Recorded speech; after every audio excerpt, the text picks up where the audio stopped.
അങ്ങനെ ഇത് ഇന്നലെയാണ് സൂപ്പർ കപ്പിന്റെ ഫിക്ചേഴ്സ് പുറത്തുവിട്ടിട്ടുള്ളത്. കേരള ബ്ലാസ്റ്റേഴ്സ് ഗ്രൂപ്പ് ഡിയിലാണ് സൂപ്പർ കപ്പിന്റെ ഫിക്ചേഴ്സിലുള്ളത്. കേരള ബ്ലാസ്റ്റേഴ്സിന്റെ കാര്യങ്ങൾ എടുത്തു നോക്കുകയാണെങ്കിൽ കേരള ബ്ലാസ്റ്റേഴ്സിന്റെ ആദ്യ മത്സരം വരുന്നത് ഒക്ടോബർ 30-ാം തീയതിയാണ്. കേരള ബ്ലാസ്റ്റേഴ്സിന്റെ ആദ്യത്തെ എതിർ ടീം എന്ന് പറയുന്നത് രാജസ്ഥാൻ യുണൈറ്റഡ് എന്ന് പറഞ്ഞ ഒരു ഫുട്ബോൾ ക്ലബ്ബാണ്.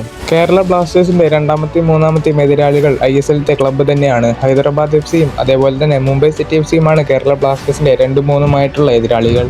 ഹൈദരാബാദിനോടൊപ്പമുള്ള മത്സരം നടക്കുന്നത് നവംബർ 3-ാം തീയതിയും അതേപോലെ തന്നെ മുംബൈ സിറ്റി FCയുമായിട്ടുള്ള മത്സരം നവംബർ 6-ാം തീയതിയുമാണ് നടക്കുന്നത്. ഈ പറഞ്ഞ മാച്ചസുകളൊക്കെ ഇന്ത്യൻ ടൈം രാത്രി 7:30-ക്കാണ് നടക്കുക.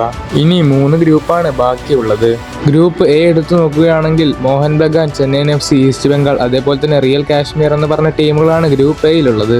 ഗ്രൂപ്പ് ബിയിൽ FC Goa, Jamshedpur, north east United, Inter Kashi എന്നീ ടീമുകളാണ് ഗ്രൂപ്പ് ബിയിലുള്ളത്.